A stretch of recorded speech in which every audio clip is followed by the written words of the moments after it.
Bonjour, je m'appelle Cédric, j'ai 18 ans, je suis en deuxième année d'apprentissage de storiste.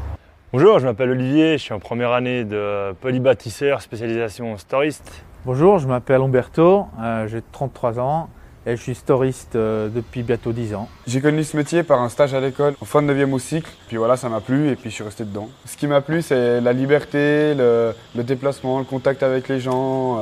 J'ai fait plein de stages avant d'être storiste, donc j'ai passé par plomberie, par maçonnerie, par pas mal de métiers techniques. Et ce qui m'a plu vraiment dans le storiste, c'est un métier qui on reste jamais au même endroit longtemps. On bouge toute la journée en ville. C'est vraiment très varié. Quand j'ai fini le cycle, j'ai fait 2 ans d'apprentissage d'électricien. Bon, ça n'a pas allé, donc j'ai arrêté. Après, j'ai commencé directement à travailler. J'ai fait agent de sécurité pendant 6 ans. Puis voilà, je me suis dit qu'il fallait quand même avoir un CFC. Et puis, mais voilà. Tu tiens là.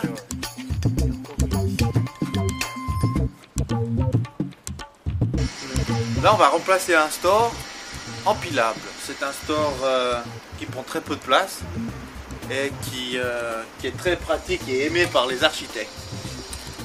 Le métier de storiste, c'est un métier qui est en plein développement. Il y a des stores qui se développent, il y a la motorisation, il y a l'électronique qu'on peut aussi toucher un petit peu. Il y a aussi la diversification de pouvoir faire des tentes solaires pour protéger du soleil avec les moteurs ou une manivelle, avec un capteur solaire, avec plein de possibilités électriques. Il y a des volets, il y a des portes de garage à faire. C'est très diversifié, on fait rarement toujours la même chose. Le métier de storiste, c'est la réparation chez les clients, la pose sur les chantiers, les gros boulots, les petits boulots. Le métier de storiste, c'est de poser des stores, des volets, moustiquaires, etc. Des réparations à l'atelier. Ce qui est bien, c'est que tu as pas mal de choix, tu as plusieurs types de stores, tu as plusieurs possibilités de pose, tu as plein de possibilités. C'est ça qui, tous les jours, tu apprends un peu et c'est ça qui est beau, quoi.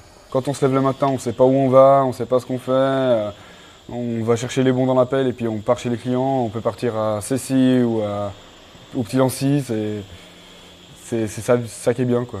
Puis bon, il faut être quand même assez débrouillard parce que souvent il y a des choses qui ne vont pas puis il faut s'adapter. La formation, c'est un plein temps dans l'entreprise. Et 1 à 2 semaines par mois à l'école à Châtel-Saint-Denis, au centre Polybat. Donc on fait de la théorie, de la pratique, on fait un peu de tout. Les cours, ça se passe pas mal sur la base, sur tout ce qu'on a fait au cycle. Il y a pas mal de mathématiques, de calcul de surface, de logique.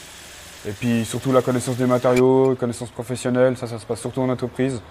Ça nous aide aussi pour l'école. Et français, culture générale, droit. C'est des matières qui sont assez importantes pour ce métier. Donc on connaît un petit peu la fabrication des matériaux, donc tout ce qui est métallurgie. On a des cours de français, on apprend aussi à travailler avec les machines. Et les cours ils sont assez variés aussi, hein. On a du dessin, on a des maths, on a du français, on a des connaissances des matériaux, donc ça englobe la métallurgie, les machines, le système de pose, par exemple aussi tout type de béton ou alors tout type de fixation, tout ce qui est quincaillerie, on va dire entre vis, visserie, fixation, les plusieurs qualités de métal, tout ça pour savoir vraiment les utiliser dans les endroits les plus adéquats. Et la pratique, pour l'instant, on a eu construction d'une échelle de fer blantier, montage d'un échafaudage. On a eu beaucoup de cours sur la sécurité. Alors dans l'apprentissage, c'est vrai que peut-être qu'à des moments, on a peut-être des doutes de se dire on va y arriver, je vais pas y arriver. Il faut surtout persévérer parce que c'est vrai que si on écoute beaucoup au cours et puis qu'on est intéressé et puis qu'on travaille aussi bien en entreprise, ça aide à faire beaucoup de choses, ça nous aide à comprendre les choses. Si on suit les cours et on travaille correctement en entreprise, il n'y a aucun souci pour faire un apprentissage de storiste. Où c'était le plus dur au début, c'est qu'on rentre dans quelque chose qu'on ne connaît pas du tout. Alors du coup, il faut apprendre sur le tas chez les clients comme ça, mais de toute façon, il y a les collègues ou comme ça qui sont là. Quand on se lance, ouais, c'est pas mal, il faut tenir le coup, mais c'est pas mal. Là, j'ai fini ma deuxième année, je vais passer mon CFC l'année prochaine.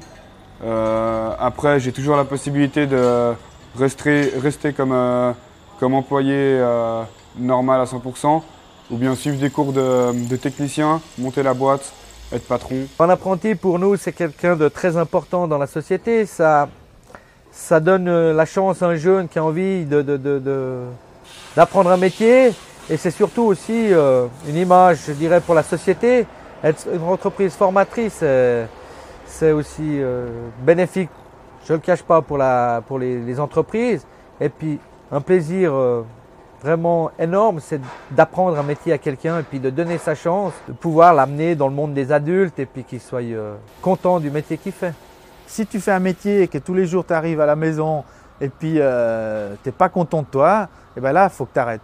Il faut que tu sois content de ce que tu fais. Quand tu arrives en fin de journée, tu dis voilà, je suis content. Il faut que tu ailles au boulot le matin et que tu n'aies pas une boule au ventre. Tu dis qu'est-ce qui va se passer encore aujourd'hui, et puis que tu essayes d'être le plus sympa possible avec tes collègues pour vraiment créer l'ambiance et que tu sois content de toi. Ça ne dépend pas que du métier, c'est vraiment une question de se mettre en valeur nous-mêmes et croire à ce que tu penses faire. Là, on va enlever la manivelle pour pouvoir enlever le reste du mécanisme du store.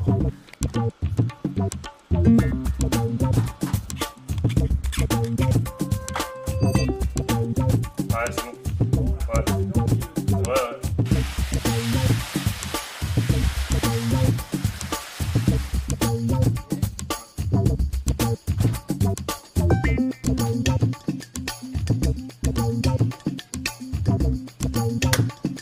Dans la profession de storiste, il y aura toujours du travail parce que c'est clair que tous les soirs, quand on va se coucher, on baisse les stores pour pouvoir dormir.